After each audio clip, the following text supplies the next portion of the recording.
Hey YouTube, it's Missing No here. This time for the review of the Batman Arkham Asylum Bane versus Batman versus Bane action figure 2-pack. I'm off to a great start. So first I will show off the packaging, as always.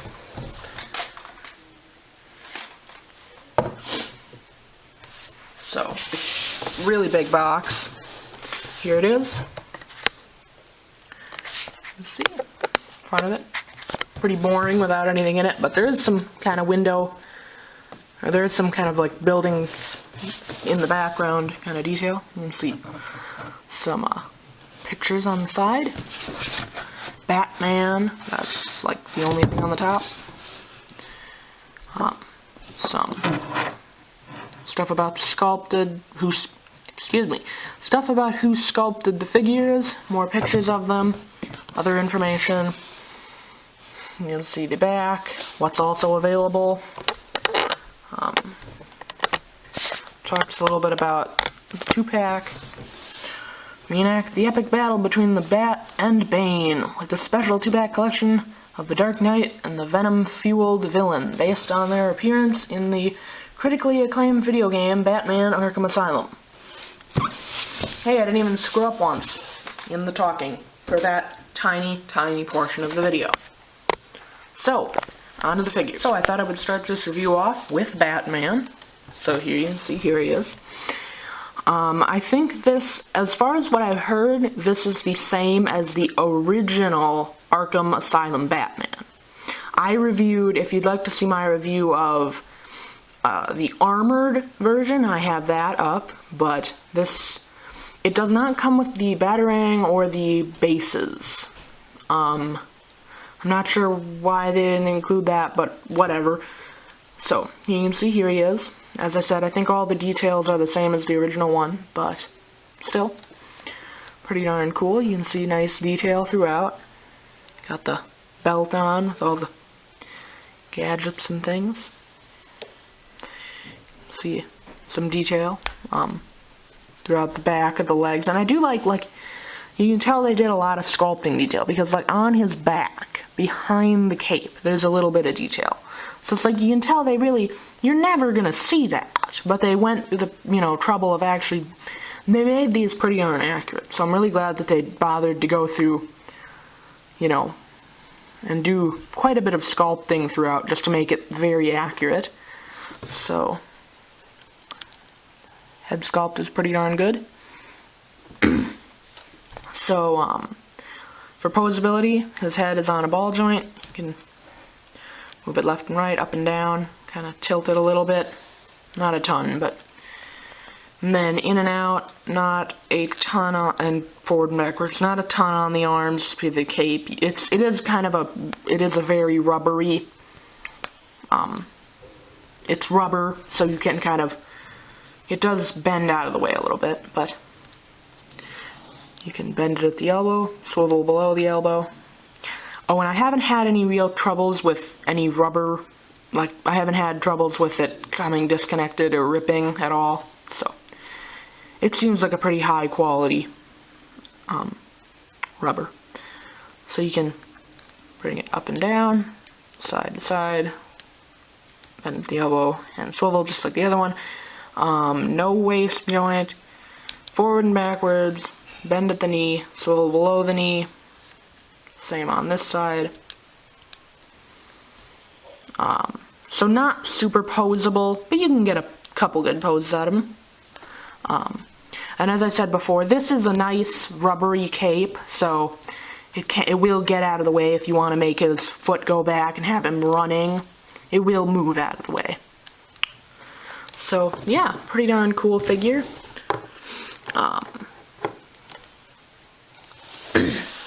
So that's pretty much all I have to say about him. So moving on to Bane. So, as you can see, he is, here is Bane, and he is quite a bit larger than Batman. Here's a comparison between the two. Not even super taller, but just like, this guy is, there's some weight to this guy, but this guy, like there's some weight to Batman, but the first time I picked up Bane, this thing is like a solid 2.5 pounds. It is, well, I'm not sure exactly, but it is nice and heavy, and it's very large. So you can see, there he is.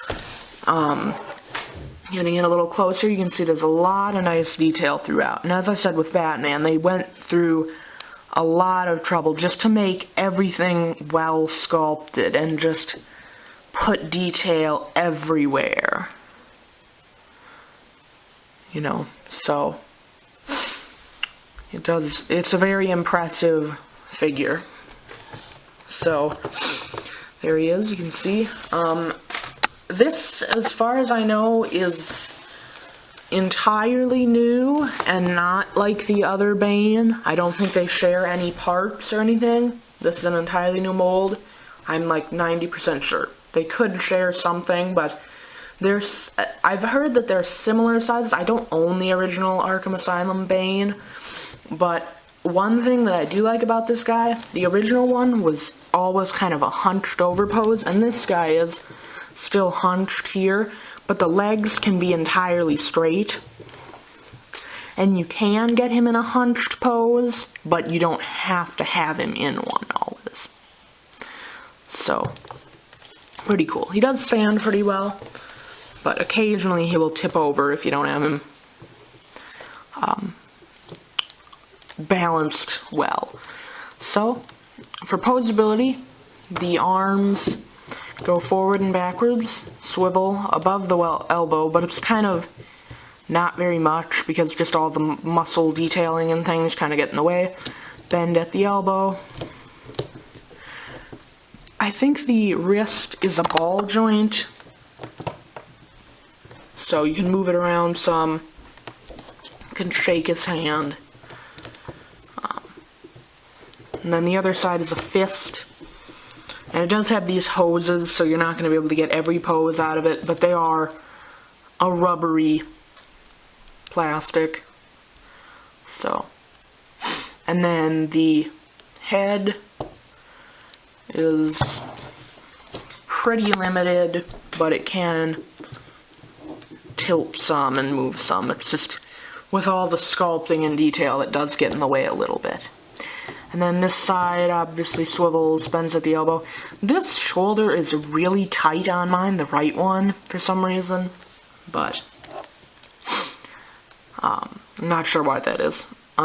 So the waist swivels, so you can kind of get him turning. It does eventually start to show a little bit like not perfectly lined up. Like there. But it's not too bad if you don't have him totally to the side. You can bend at the knee. It's a good ratchet. This side is kind of tight, but he does also have a, right? He has a, maybe not. I thought, well, yeah, I think he has a swivel here. The hips have an in and out movement, some forward and backwards movement. The feet are on ball joints. I think it's ball joint. And then, oh, I wanted to mention this. This backpack does come unplugged, but it does plug right back in. I don't think any of these hoses are removable though, so I don't think you can take this off, and even if you could, there'd be that hole there. But again, this is one thing that I was talking about. There is sculpting everywhere, even right here. There's muscle detail, and you never see that. So it's just like, you can tell they went through a lot of trouble for the sculpting. So, pretty darn cool. And I like that some of the joints I feel are a little too tight, but I don't really think like, I'm not afraid of breaking him really. He seems pretty darn well built. So, he seems really well done and really high quality. So, and I am very glad that they do have somewhat tight joints on this guy, because he is, as I said before, he's such a big figure that if he was kind of loose, he would probably just flop around. So I would highly recommend this to any fan of Batman, and if you're a fan of the games, and if you'd like a good if you'd like a good representation of both Bane and Batman, and if you want to display a scene where they're fighting or anything else, these are two great figures.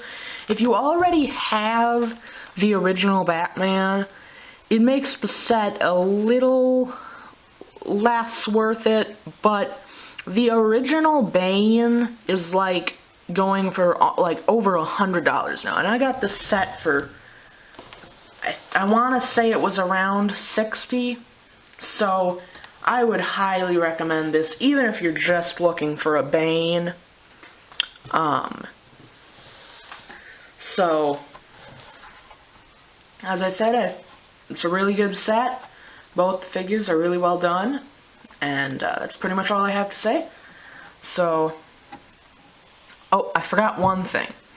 I was just going to say very quickly, both of them do have slightly limited posability. They're not super posable, but it doesn't, you can still get some pretty darn cool poses at them. So, I just thought I would address that. I know that some people really don't like that they're not more posable and they don't have ball joints. I know some people were complaining like that the hips aren't ball jointed, but I think overall it's a pretty darn cool set, and I'd say it's worth it. So, thanks for watching. Remember to like, comment, share, and subscribe, and see you next time.